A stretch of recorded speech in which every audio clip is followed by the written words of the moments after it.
একটি ডিজাইনের মাধ্যমে সম্পন্ন করে জনগণের ভোটাধিকারকে আবার হরণ করার পায়তারার ষড়যন্ত্র চলছে। এদেশের মানুষ 54 বছরে কোন নির্বাচনে দেখে না। এবার একটি সুষ্ঠু নির্বাচন হবে। ইলেকশন চাই, সিলেকশন চাই না। এই সরকার আসার পরে প্রথম কথা বলেছিল যে তারা সংস্কার করবে। আমি এখন দেখি প্রথম সংস্কারটা করা দরকার ছিল যেখানে মন্ত্রী, প্রধানমন্ত্রী, প্রেসিডেন্টরা বসে ওই চেয়ারগুলোর সংস্কার করা দরকার ছিল। কারণ ইতিহাস, বাংলাদেশের ইতিহাস এটা বলে যারা ওই চেয়ারে বসে ওরা আগে যাই থাকুক, চেয়ারে বসার পরে হাওলা দাওলা হয়ে যায়। এই জন্য নতুন সরকার আসলে এখানে ভালো করে পরিষ্কার করে জিনপুতির দোয়া পড়ে গলায় কামিজ পড়াইয়া আমাদের দেশের উপদেষ্টা মন্ত্রী, প্রধানমন্ত্রীকে বসাইলে কিছুটা হলেও সঠিকভাবে দেশ চালাতে পারবে। আজকে সমাবেশ কেন?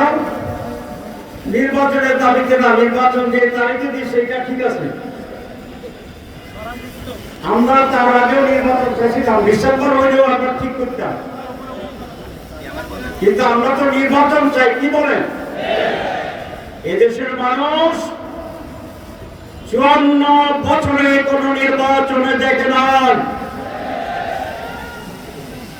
এবার মানুষ আশা করে এবার একটি সুষ্ঠু নির্বাচন হবে। আমরা ইলেকশন চাই, সিলেকশন চাই না। এই নির্বাচন একটি ডিজাইনের মাধ্যমে সম্পন্ন করে জনগণের ভোটাধিকারকে আবার হরণ করার পায়তারার ষড়যন্ত্র চলছে। যদি সেরকম তৈরি করা নির্বাচন হয়, বিদেশের ডিজাইনে নির্বাচন হয়,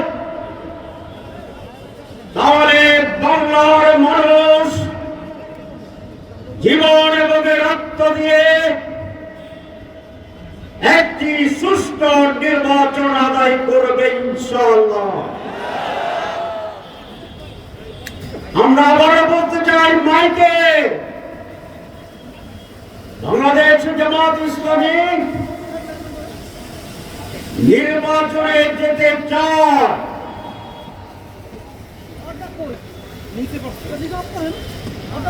কিন্তু তার আগে সুষ্ঠু নির্বাচন হওয়ার বিষয়গুলো জনসমক্ষে উদ্ভাসিত হতে হবে, পরিষ্কার হতে হবে, আনন্দমুখর পরিবেশ তৈরি করতে হবে। সরকার যেই ঘোষণাপত্র দিয়েছে, একটি মাত্র দল অভিনন্দন জানিয়েছে, বাকি সকলে ইতিবাচক বলে বলেছে যদি এটা করা হয়, যদি ওইটা করা হয়, যদি পিঠা করা হয়, তাহলে মেজরিটি দল শর্তহীনভাবে এই ঘোষণাকে গ্রহণ করে না। নির্বাচনে আমরা বলেছি সুষ্ঠু নির্বাচনের জন্য সংস্কার জরুরি। সরকার বলেছে, প্রধান উপদেষ্টা বলেছেন, মাসের পর মাস সংস্কার কমিশন করে আমাদের প্রচুর সময় নিয়েছেন, ব্রেনস্টর্মিং হয়েছে। সব কিছুতে ঐক্যমত্য হওয়ার পরে তারা বলছে এটার কোন আইনি ভিত্তি নাই। তাহলে আইনি ভিত্তি যদি না থাকে তাহলে সংস্কার কি হয়েছে? ইমানের 3 অংশ, মুখে উচ্চারণ, মনে মনে বিশ্বাস এবং কর্মে বাস্তবায়ন। সংস্কারের 3 অংশ, ঐকমত্য পোষণ, আইনি মর্যাদা প্রদান এবং সেটাকে কার্যকর করো। আমাদের সরকার মুখে স্বীকার করছে আর দুটা করে না, ইমান আনছে।